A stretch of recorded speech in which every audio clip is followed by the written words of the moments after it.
Hari ini ada orang yang terbujur di ruang ICU, tidak bisa berwudu, tidak dapat duduk, mau bertayamum pun mesti ditayamumkan orang lain. Padahal kemarin dia adalah orang yang gagah perkasa dengan harta dan kekuasaannya. Tapi begitulah hidup, semuanya serba tiba-tiba dan tanpa diduga. Dia datang, senang dan susah, sakit dan sehat, hidup dan mati dalam kuasa Allah Subhanahu wa ta'ala. Menetes air mata menyesal, namun yang lalu tak dapat diulang kembali. Sayup-sayup suara azan dari menara masjid menembus lubang-lubang angin di celah jendela. Air mata penyesalan masih ada, alhamdulillah, masih diberikan Allah Subhanahu wa ta'ala sakit.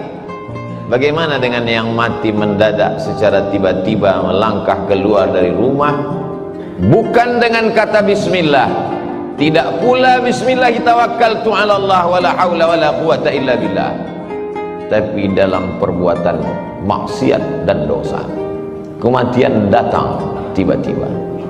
Tidak ada roh gentayangan dalam Islam.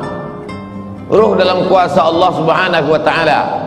Yang baik-baik letaknya illiyin, yang buruk, jelek, jahat, busuk, sijjin.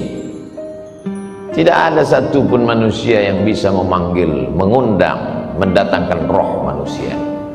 Tapi tradisi ini sudah lama berlangsung.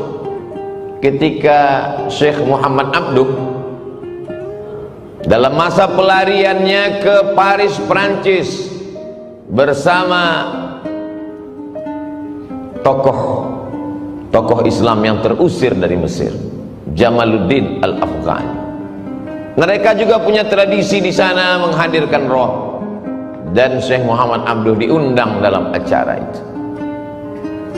Kata Syekh Muhammad Abduh, kalau memang betul kalian bisa menghadirkan roh, tolonglah undang roh Nabi Isa alaihissalam, karena aku ingin bertanya kepadanya, apakah dia mati disalib atau bagaimana keadaan yang sebenarnya. Apa jawab mereka? Ini roh istimewa yang tak dapat dijemput dan diundang oleh siapapun. Undanglah roh Nabi Muhammad SAW, karena aku ingin bertanya tentang hadis-hadis.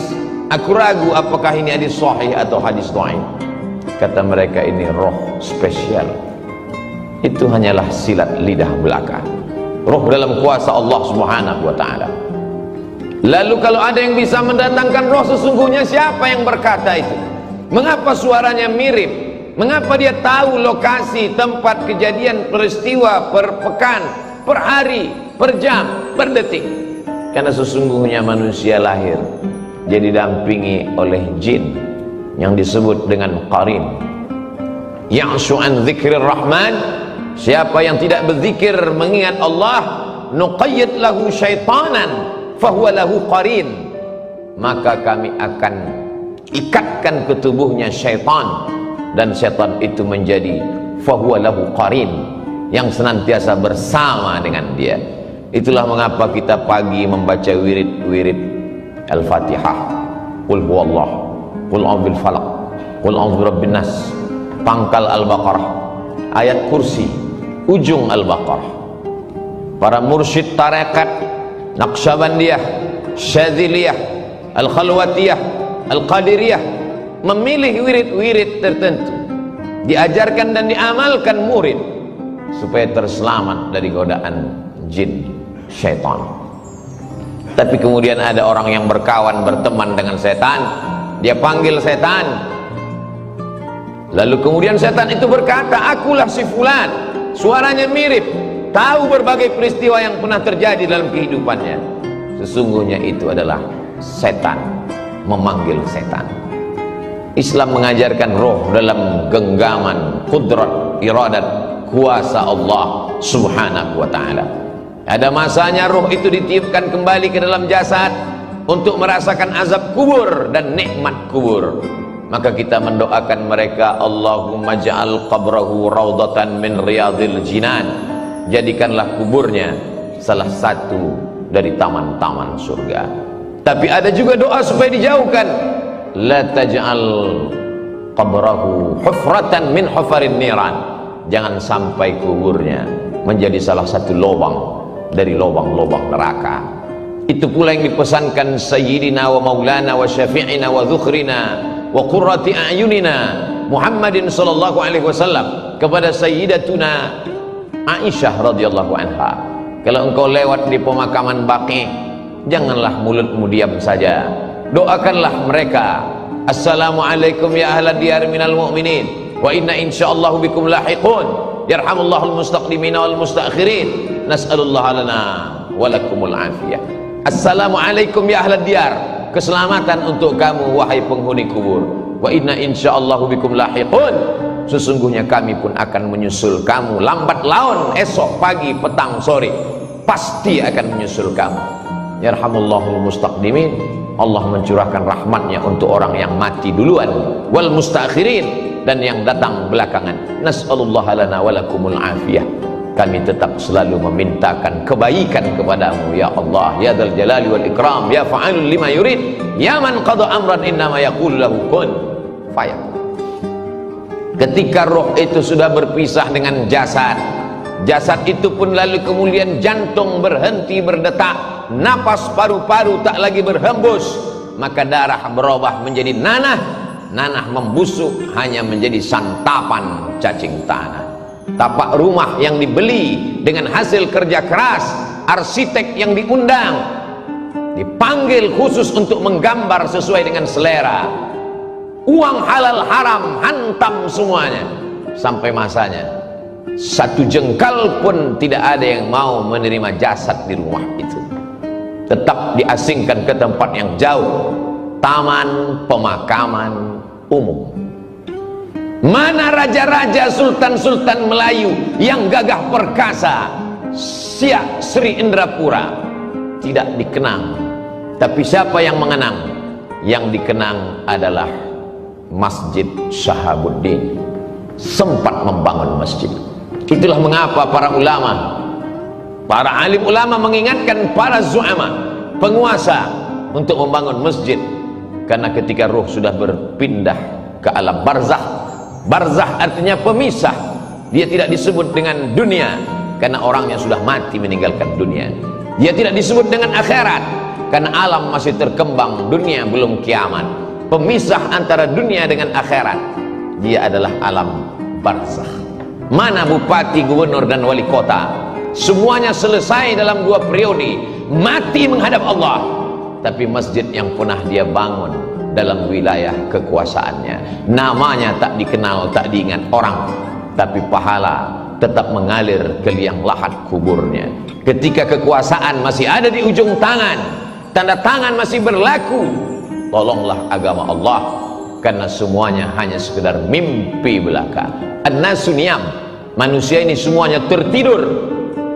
Falamma matu, ketika mereka mati, intabahu, barulah mereka tersadar, terbangun dari tidur yang panjang, lelap sampai mengigau. Ternyata hanya mimpi jadi orang kaya, mimpi menjadi penguasa, mimpi menjadi orang yang dipuja-puja. Ketika kematian datang, semuanya tinggal baju besar, kemewahan dan kemegahan, harta benda kendaraan. Sedetik setelah kematian, dia mulai dibagi-bagi, dipotong-potong, dicabik-cabik oleh ahli waris. Kalau anak sempat disekolahkan ke pondok pesantren tahfiz Quran, dia yang akan mengantar sampai ke liang lahat, dia yang akan mengiring ke pemakaman, dia yang turun ke bawah meletakkan ke liang lahat, dia tempelkan hidung orang tuanya, karena begitu yang diajarkan menurut sunnah Rasulullah SAW. Setelah itu dia ke atas, dia bacakan talqin, dia kirimkan doa. Di tengah malam dia terjaga, menetes air matanya, berkata, Rabbil firli wali walidayya warhamhuma kama rabbayani shaghira. Anak tak sempat dididik karena kesibukan dunia, punya jabatan tidak sempat dipakai untuk menolong agama, harta dipergunakan untuk perkara yang sia-sia, hidup sejenak. tapi resiko yang dirasakan khalidina fiha abada, kekal untuk selamanya. Orang-orang yang mati itu ditanya oleh Allah Subhanahu wa ta'ala, apa yang kalian inginkan hai orang mati? Apa kata mereka? Laula akhartani ila ajalin qarib, berikanlah kami tambahan ajal waktu supaya kami bisa hidup sekejap, sedetik, semenit ya Allah. Kalau kuberi kau hidup, kau mau apa? Fa as-saddaqa, aku mau bersedekah. Wa akum minas salihin, aku ingin beramal soleh.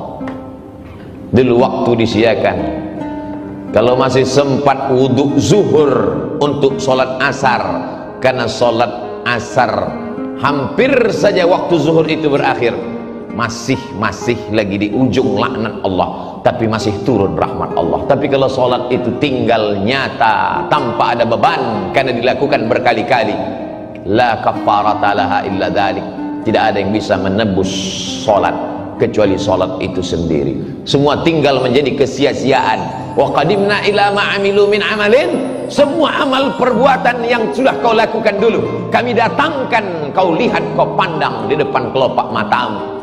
Faja'alna haba'an mansura, kami jadikan amal itu terbang seperti debu dihembus angin, tepung melayang di udara, tak bermakna, tak dapat menolong. Padahal orang-orang beriman melihat amal kebaikannya, faman ya'mal mithqala dzarratin khairan yarah wa man ya'mal mithqala dzarratin syarran yarah.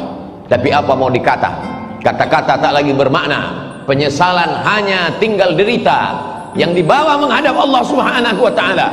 Kalau pernah memaksa-maksakan diri untuk sholat duha agak 2 rakaat, kalau pernah memaksa-maksakan mata untuk tahajud, meneteskan air mata di tengah malam, kalau pernah memaksa-maksakan diri untuk menyisihkan uang belanja 1, 2, 3 sak semen, 1, 2, 3 meter pembebasan tanah, pembangunan masjid.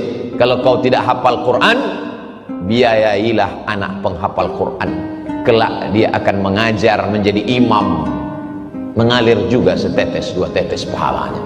Kalau kau tidak pernah menuntut ilmu agama, tak dapat lagi menghafal karena dipangkal panjang, dibaca yang panjang lupa yang pendek, dibaca pangkal hilang yang ujung, diulang ujung melayang yang pangkal.